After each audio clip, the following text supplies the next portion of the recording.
Hi எல்லாருக்கும் வணக்கம். இன்றைக்கி வந்து நான் சம்பா ரவையில் தாங்க வெஜ் பிரியாணி செய்ய போகிறேன். சம்பா ரவைன்றது வேறு எதுவும் கிடையாது, கோதுமையில் ரெடி பண்ணுறது தாங்க. இது வந்து உடம்புக்கு ரொம்ப ஒரு ஹெல்த்தியான ஒரு ஃபுட்டு.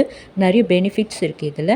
ஓகே, இதை வந்து நம்ம எப்படி செய்யலான்றதை பார்த்துடலாம். நம்ம வந்து எப்பயுமே ஒரு வெஜ் பிரியாணி, ஒரு வெஜ்ஜு சாரி நான்வெஜ் செய்வோம் இல்லையா? ஸோ அந்த மாதிரி தான் இதுவும். நான் இதுக்கு தேவையான எண்ணெயை ஊற்றிக்கிறேன்.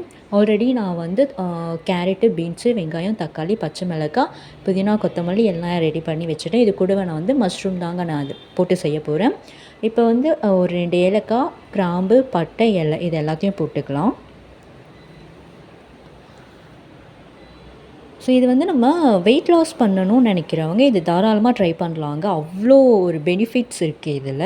டேஸ்ட்டும் வந்து நல்லா சூப்பர்வாக இருக்குது.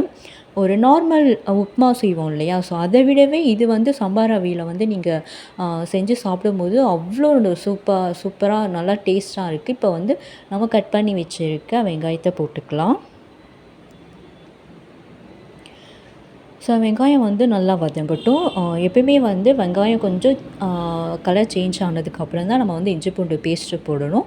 இஞ்சி பூண்டு பேஸ்ட்டு போட்டது அப்புறமே வந்து கேஸ் வந்து சிம்மில் வச்சுட்டு ஒரு 5 மினிட்ஸ் வந்து நம்ம கிளறி விட்டுட்டே இருக்கணும். ஏன்னா அடிப்பிடிக்காமல். அப்போ தான் வந்து டேஸ்ட்டு நல்லா பக்காவாக வரும்.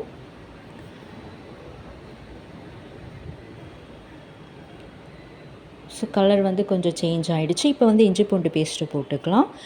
எப்பவுமே வந்து ஒரு பிரிஞ்சோ இல்லை பிரியாணியோ செய்யும்போது வந்து இந்த வெங்காயமும் இந்த இஞ்சி பூண்டு பேஸ்ட்டும் வந்து நல்லா வதக்கி நல்லா கொஞ்சம் கலர் சேஞ்ச் ஆனதுக்கப்புறம் தக்காளிலாம் போடும்போது டேஸ்ட்டு கொஞ்சம் எக்ஸ்ட்ராவாக கிடைக்கும். ஸோ அதுக்காக தான் இஞ்சி பூண்டு பேஸ்ட்டு போடும்போது அடியில் வந்து கொஞ்சம் அப்படியே அடிப்பிடிக்க ஆரம்பிக்கும்.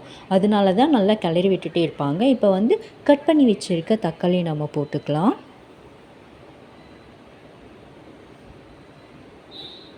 அடுத்து வந்து பச்சை மிளகாய்,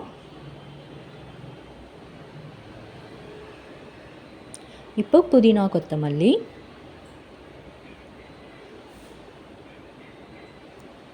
இது போட்டு எல்லாமே வந்து மிக்ஸ் ஆகுற அளவுக்கு நம்ம கிளறி விட்டுக்கலாம்.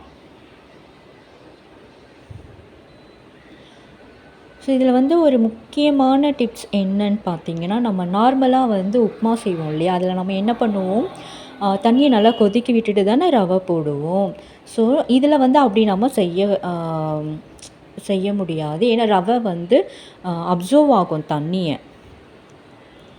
இப்போ வந்து நம்ம கட் பண்ணி வச்சுருக்க கேரட்டு, பீன்ஸை போட்டுடலாம்.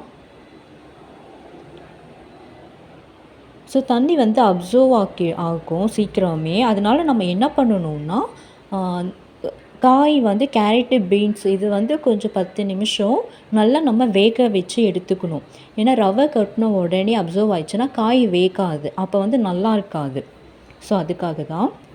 இப்போ வந்து நான் வந்து கரம் மசாலா கொஞ்சமும், சிக்கன் மசாலா கொஞ்சம் இதில் நான் ஆட் பண்ணிக்கிறேன். அதுக்கப்புறம் வந்து நம்ம வந்து ஒரு பிரியாணிக்கோ பிரிஞ்சிக்கோ விசில் விடுவோம் இல்லையா? ஸோ அந்த மாதிரி விசில் விடக்கூடாது இதில். நான் வந்து ஒரு கிளாஸில் வந்து சின்ன கிளாஸ் அதில் வந்து 1.5 அளவுக்கு தான் நான் ரவை எடுத்தேன். ஸோ இப்போ வந்து மஷ்ரூமை போட்டுக்கலாம். ஸோ அந்த 1.5 கிளாஸ் அளவு ரவைக்கு வந்து நான் 5 கிளாஸ் தண்ணி ஊற்றினேன். ஏன்னா அப்போ தான் கரெக்டாக இருக்கும். இல்லைன்னா ஒரு மாதிரி அடிப்பிடிச்சிடும், சரியாக வேகாது, டேஸ்ட்டு நல்லா இருக்காது. ஸோ இந்த டம்ளரில் தாங்க நான் 1.5 கிளாஸ் ரவை எடுத்தேன். இப்போ எல்லாமே வந்து போட்டு மிக்ஸ் பண்ணி எடுத்துக்கலாம். இதில் லைட்டாக எலுமிச்சைப்பழம் பிழிஞ்சிக்கலாம். இது வந்து ட்ரை பண்ணி சாப்பிட்டு பாருங்கள், உண்மையாகவே டேஸ்ட்டு அட்டகாசமாக இருக்குங்க. இப்போ வந்து ரவையை போட்டுக்கலாம்.